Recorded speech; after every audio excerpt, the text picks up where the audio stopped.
this video, I'm going to be sharing with you the top 5 lessons that I have learned since starting my Amazon FBA wholesale journey.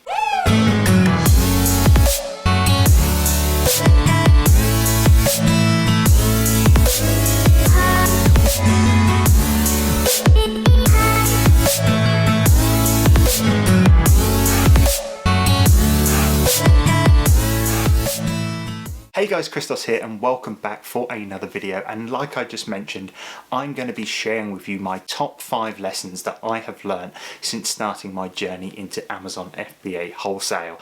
Now, I've been doing this journey for about 6 weeks now, and I've been selling on Amazon for over 2 years, but that was mainly with retail and online arbitrage. So the wholesale thing is completely new to me, and just like any kind of thing that you start, over the last 6 weeks, I have learned so much, and too much to the point where I'd be able to fit it all in this video, which is why I've broken it down. I've had to sit down and think about the top 5 things that I have learned since starting Amazon wholesale, and these are going to be in no particular order at all. I'm just going to reel them off, but every single one kind of made me sit back and think. It was almost like a eureka moment, and I think, I didn't know that, and that made things so much easier to understand after. So I'm hoping if you're watching this video you can get some value from it, or maybe if you have been doing wholesale for a while you can kind of resonate and kind of agree with some of these lessons as well. So let's not waste any time, let's get into the top 5 lessons that I have learned since starting Amazon FBA wholesale. Okay, so the first lesson that I picked up, and I picked this one up really early on, almost when I started calling these suppliers up for the first time, and that is that the minimum order quantity, also known as the MOQ, isn't as high as what I was expecting it to be. So what do I mean by this? So what I found out when I started making these calls to different suppliers, I always had a conception that the minimum order quantities were going to be 2,000, 3,000, maybe even 4,000 pounds, just as a minimum to get an order away. And whilst this is the case with some companies, I'd probably say most of the companies, I'd say up to 75% of the companies that I have got in contact with and I have got accounts with, have had minimum order quantities of £500 and below. And this was a massive myth that I kind of thought about before starting Amazon wholesale. I thought that I had to have so much more capital just because of this minimum order quantity, and that kind of solves this myth for me. And if you are sitting there on the borderline thinking, should you get into Amazon wholesale, and thinking maybe you don't have enough capital, then please do not do that. Please just look at this. You don't need a massive amount of capital to start this business model. Like I said, there are lots of accounts out there that have minimum order quantities of £500 and below. So the second lesson that I've learned since starting this wholesale business, and this is once again another thing that holds a lot of people back from actually getting started with Amazon wholesale, and that is that you do not need a warehouse or a unit or a big storage space to actually start selling wholesale products. And why do I say this? Use my videos as an example. So if you've been following my series, my Amazon Road to Wholesale Domination series, you will notice that I am running this wholesale business currently out of my 2-bedroom apartment in the middle of Norwich. Now, is this ideal? No. Am I going to be able to scale this business from this apartment? Absolutely not, but I have been able to start it, and I have been able to get used to the business model, start making some money from it, and start to learn the process and know exactly what I do need to jump to in the future. So if it's something holding you back, thinking that you don't have enough space to start this, and maybe you can only manage your RA orders or OA orders, don't let that be the burden that stops you getting into wholesale. You can manage it, but obviously you just need to think about storage a little bit more sensibly. Another thing as well, I actually do use a prep center. I haven't been using the prep center as much lately just because I've been dealing with some other things, but I will be planning to use them much more in the future. But that is another option if you don't have that storage space. But I guess the main lesson from this is, if you are struggling for space, do not let that be the yes or no as to whether you start Amazon wholesale. Now, the third lesson is all about how you should analyze wholesale products differently to your typical retail and online arbitrage products. And the reason I say this is, if you're doing retail and online arbitrage, there's normally only a set amount of products that you can buy. Most stores have limits, or maybe just have a limit on stock as well, which makes your sourcing analysis quite simple. You want to be just looking at your ROI, you want to be looking at how many Amazon sellers are selling that product, you want to be checking if Amazon's selling that product, and just all of the basic checks. However, with wholesale, there is a much higher focus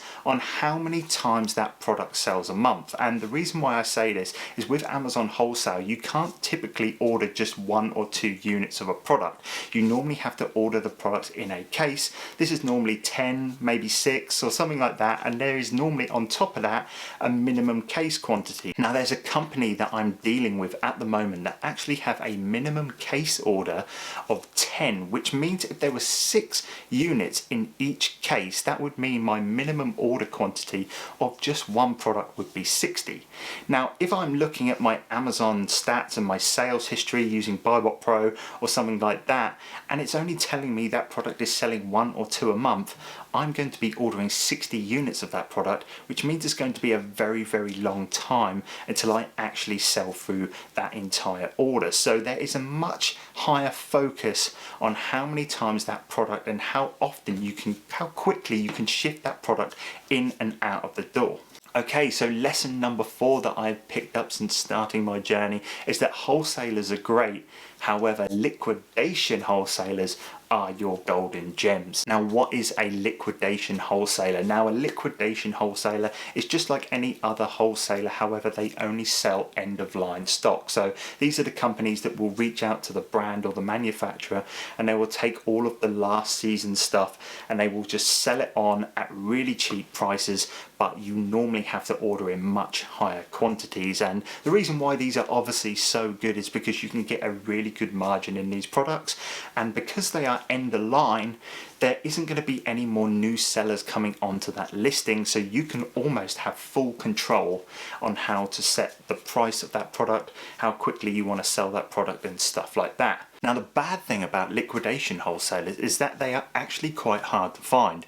This is simply because they don't advertise themselves as liquidation wholesalers. So what you're going to have to do is simply sign up and find out from there, and it's pretty easy to find out. You're going to see some really telltale signs. You're going to see lots of units in stock. You're going to see naturally a cheaper buy price, and normally the minimum order quantity is a lot higher than just your standard wholesaler. But really good tip there, if you can land a liquidation wholesaler, then you are definitely in on the money. Now, the 5th and final lesson that I have picked up since starting my wholesale journey on Amazon is surrounding probably the most talked about subject when it comes to starting a wholesale business on Amazon, and that is the fact that wholesalers do not want to deal with Amazon sellers. And basically what I have learned throughout the calls over the last 5 to 6 weeks, that it's not just the typical response that you expect why they don't want to deal with Amazon sellers, which is the fact that they only want to deal with brick and mortar businesses. This is obviously still a massive thing, and this still goes around in today's world.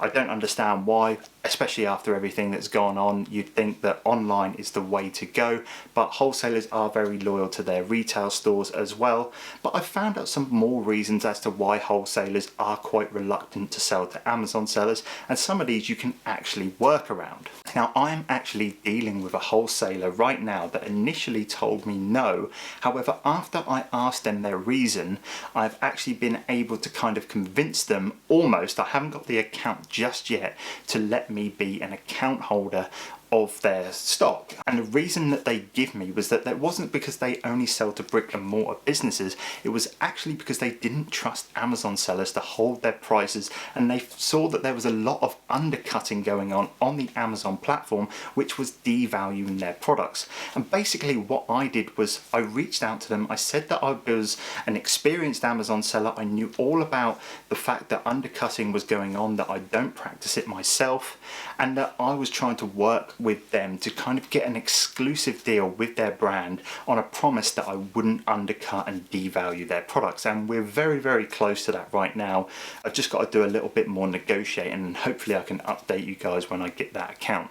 And just one more reason that I found out why wholesalers are quite reluctant to sell to Amazon sellers is that that wholesaler actually sells on Amazon themselves. Like before I started wholesale with Amazon FBA, I thought that wholesalers hated Amazon sellers because they were just Amazon sellers.